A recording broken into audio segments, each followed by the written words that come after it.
નમસ્કાર દોસ્તો, હું ગોપાલ ઇટાલિયા તમને થોડીક વાત કેવી છે. આજે જે સુરતમાં ઘટના બની છે, ટેક્સટાઇલ નો ધંધો કરતા વેપારીઓ, કામદારો અને જે કંઈ પણ ટેક્સટાઇલની અંદર કામ કરતા લોકો હોય એમને જે વિરોધ પ્રદર્શન ચાલતું હતું સુરતમાં, અને કોઈ પણ સંજોગોમાં પોલીસનો લાઠીચાર્જ કરવામાં આવ્યો છે સુરતમાં. આજના લાઠીચાર્જની ઘટના સાથે હું બીજું પણ કહેવા માંગીશ કે ભૂતકાળમાં જીએમડીસીમાં લાઠીચાર્જ, ઉનાકાંડમાં લાઠીચાર્જ, આંગણવાડીની બહેનો ઉપર લાઠીચાર્જ, ફિક્સ પગારના કર્મચારી ઉપર લાઠીચાર્જ. જ્યાં ક્યાંય પણ ગુજરાતમાં તમે વિરોધ કરો છો ત્યાં સરકાર લાઠીઓની અને બળની ભાષા વાપરે છે. કોઈ પણ પ્રકારનો વિરોધ સરકારથી સહન થતો નથી. 25 વર્ષ સુધી શાંતિથી લોકોએ રાજ કરવા દીધું, એમનો અંધ વિકાસને માથે ચડાવ્યો, ત્યાં સુધી બધું સારું હતું. પણ જેવી વિકાસની પોલ ખુલી ગઈ અને લોકો સરકારની વિરુદ્ધમાં આવી ગયા એટલે સરકારે લાઠીઓની ભાષા બોલવાનું ચાલુ કરી દીધું.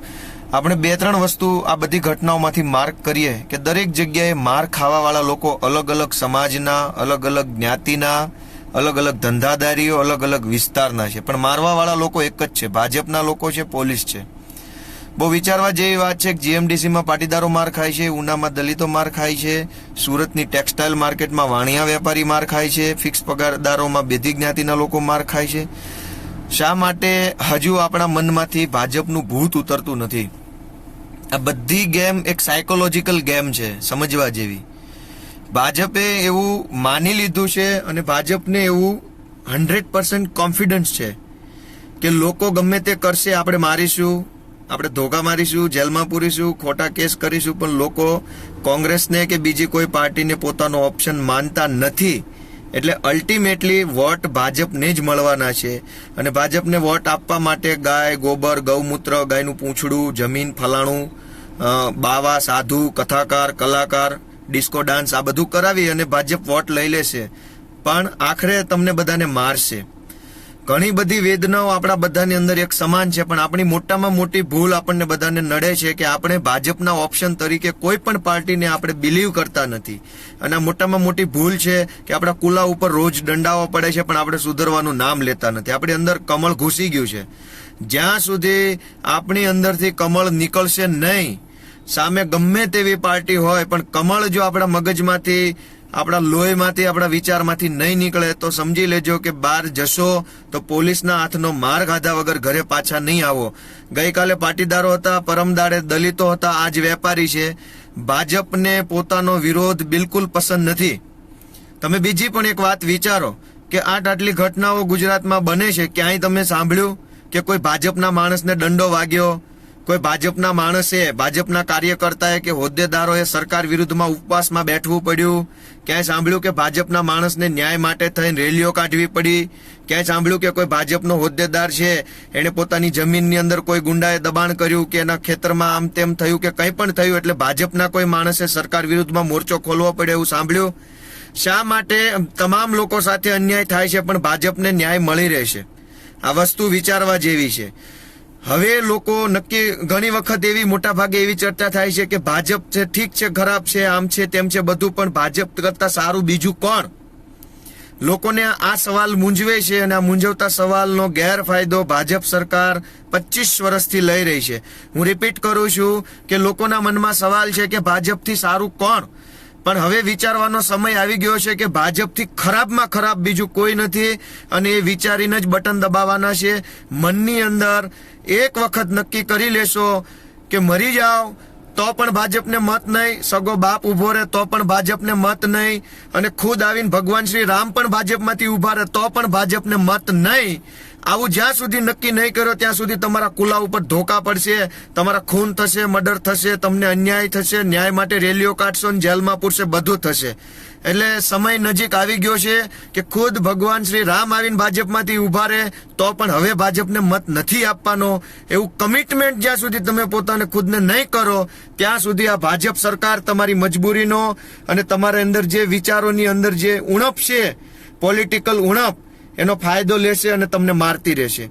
જ્યાં જુઓ ત્યાં ધોકાઓ, પોલીસના કેસો, જેલમાં જવાનું. શું ગુજરાતની અંદર બીજા કોઈ ગુનેગારો નથી?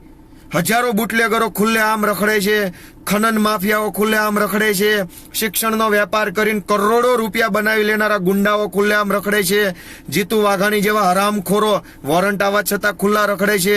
હમણાં દેવજી ફતેપુરાનો વોરંટ આવ્યો, એ પણ ગુંડો છે. અમિત શાહ ગુંડો છે, સુરતનો CR પાટીલ ગુંડો છે. ઠેર ઠેર ખૂણે ખૂણે ખાંચરે ખાંચરે ભાજપના ગુંડાઓ ચૂંટાઈને બેઠા છે કે વગર ચૂંટાએ ગુંડાગીરી કરે છે. છતાંય આપણી ભૂલ એટલી છે કે આપણને હજુ ભાજપથી સારો ઓપ્શન દેખાતો નથી, અને એ ભૂલનો ફાયદો ભાજપ લઈ અને તમારા કુલા ઉપર ધોકા પાડે છે. સુધરી જાઓ, જાગી જાઓ, સમજી જાઓ. મારવા વાળાનો એક જ ધર્મ છે, એક જ જ્ઞાતિ છે, પોલીસ ધર્મ છે, અને ભાજપ એની જ્ઞાતિ છે. માર ખાવા વાળા અલગ અલગ ધર્મના છે, અલગ અલગ જ્ઞાતિના છે, અલગ અલગ વિસ્તારના છે. નહીં સુધરો તો તમારી આવતી પેઢીઓ તમને ગાળો દેશે, તમારી ઉપર થૂકશે, મૂતરશે તમારા ઉપર. એટલે સુધરી જાઓ મહેરબાની કરીને, અને સમજો કે આ વખતે 121 સીટોથી તમને આ જાદુ જોવા મળે છે. ભારતીય જનતા પાર્ટીની ગુજરાત વિધાનસભામાં 121 સીટો જ છે ફાલી. હજુ દાવો 151 નો છે. જો 121 ના જાદુથી તમને સંતોષ ન હોય તો 151 સીટ માટે મત આપજો, અને પછી જોજો ભાજપનો કાલા જાદુ કેવો છે.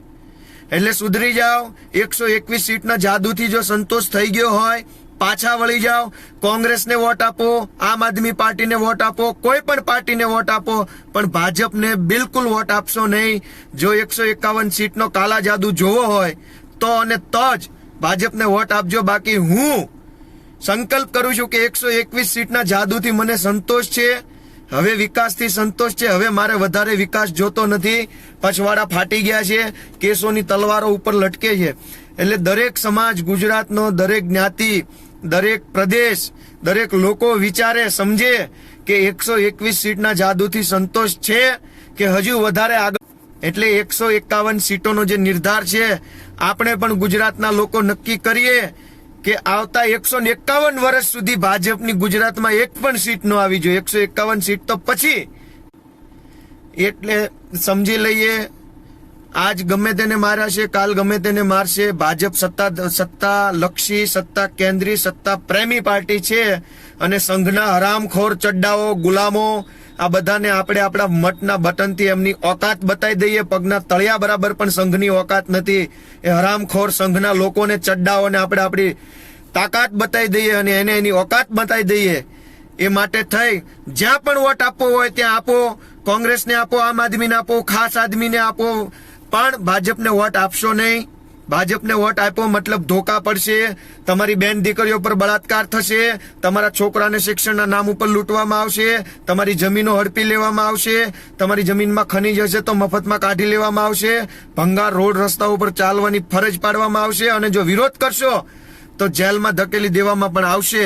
સુધરી જાઓ, સમજી જાઓ, અને મનમાંથી એ મજબૂરી કાઢી નાખો કે ગુજરાતમાં ભાજપ સિવાય સારો કોઈ વ્યક્તિ નથી.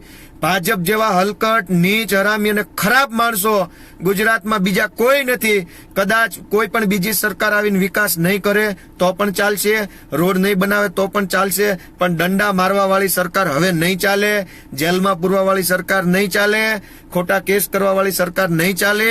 આજ હું છું, કાલ તમે હશો, પરમ દિવસે તમારા પરિવારમાંથી કોઈ હશે. 151 સીટ ન આવી જોઈએ. 121 પણ કાલા જાદુ તમને દેખાઈ રહ્યો છે. વધારે વાત નથી કરતો. જેટલો ગુસ્સો, આક્રોશ મારી અંદર છે એટલો જ તમારા અંદર હોવો જોઈએ. જો નહીં હોય તો કાલ પોલીસના દંડા ખાઈને તમારી અંદર આક્રોશ ઉભો થશે, ને ત્યારે તમે લાચાર બની અને ભાજપના તળિયા ચાટવા મજબૂર થઈ જશો. એટલે ભાજપના ગુંડાઓથી, અસામાજિક તત્વોથી, હરામખોરોથી અને સંઘના લુખ્ખાઓથી આ ગુજરાતને આઝાદ કરાવવાની જવાબદારી આપણા તમામની છે. એમનો લોકોનો એક જ જ્ઞાતિ છે, ભાજપ જ્ઞાતિ છે. આપણે પણ આપણી એક જ જ્ઞાતિ બનીએ, આપણે ગુજરાતી જ્ઞાતિ બનીએ, અને ગુજરાતી જ્ઞાતિ બની અને હરામખોર સંઘને અને ભાજપની સરકારને પાડી દઈએ એમની જ્ઞાતિને. આપણે અલગ અલગ જ્ઞાતિમાં વેચાઈ જવું નથી. કોઈ દલિત નથી, કોઈ પાટીદાર નથી, કોઈ સવર્ણ નથી, કોઈ અવર્ણ નથી. ફક્ત ગુજરાતી, અને સામે આપણો દુશ્મન સંઘ અને ભાજપની હલકટ સરકાર. જય ભારત, જય ગુજરાત.